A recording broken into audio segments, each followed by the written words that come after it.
Good morning, America. Today is Wednesday, June 3rd. I am Peter Verdi.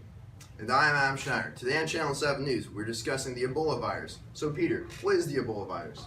Well, Ebola is an infectious and generally fatal disease marked by severe internal bleeding. It's extremely dangerous and fatal. It has caused major fear on a global scale. People are hiding in their homes and wearing surgical masks of fear that it is airborne. However, NIH has assured us that it spread strictly through contact with the infected bodily fluids. Now let's go to the NIH and American Red Cross to discuss where Ebola came from. Now first off, for our viewers, give us a background on the Ebola virus, please. Thank you, Peter. Glad to be here. Well, you see, Ebola, otherwise known as Ebola hemorrhagic fever, first emerged when the local population began building near bat populations. The bats attacked the local population and began to spread the virus. The first outbreak occurred in 1976 in San and Zaire.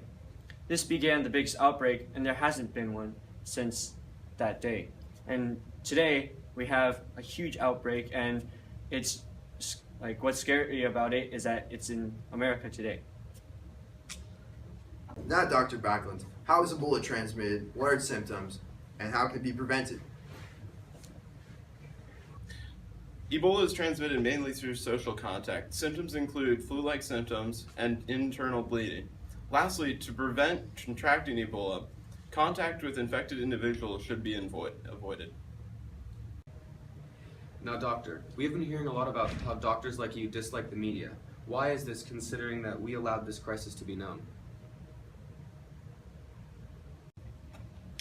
Well, that's a very good question, Peter.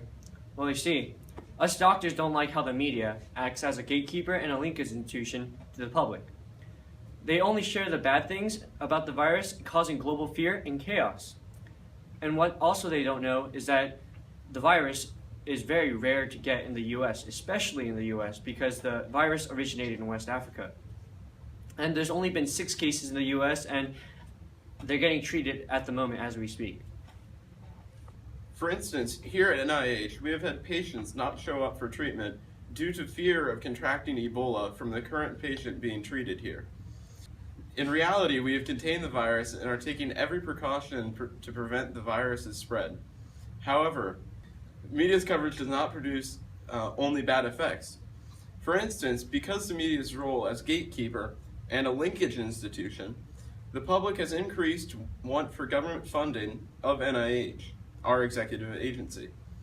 The increased pressure on Congress may increase the amount of funding that Congress passes in the upcoming budget. Thank you, Dr. Backlund and Dr. Kim. Now let's go to a reporter calling in from West Africa, Nathan York.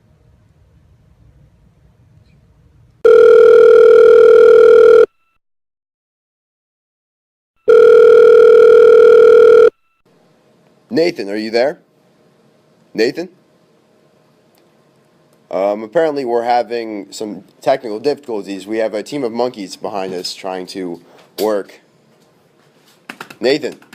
Nathan? All right, we're going to get this worked out.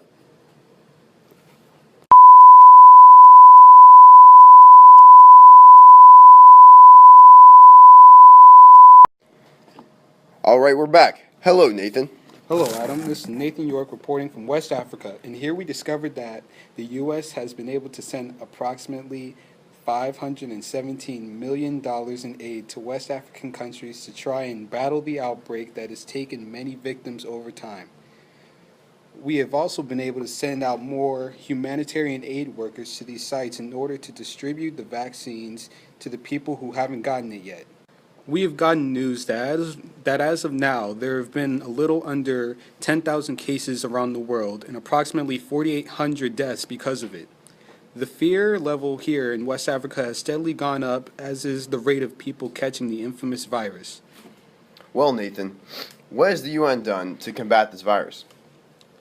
The UN has been very cooperative in helping out this cause by sending out OCHA, which has opened a Central Emergency Response Fund that has generated $15 million in the last few months in order to fight Ebola.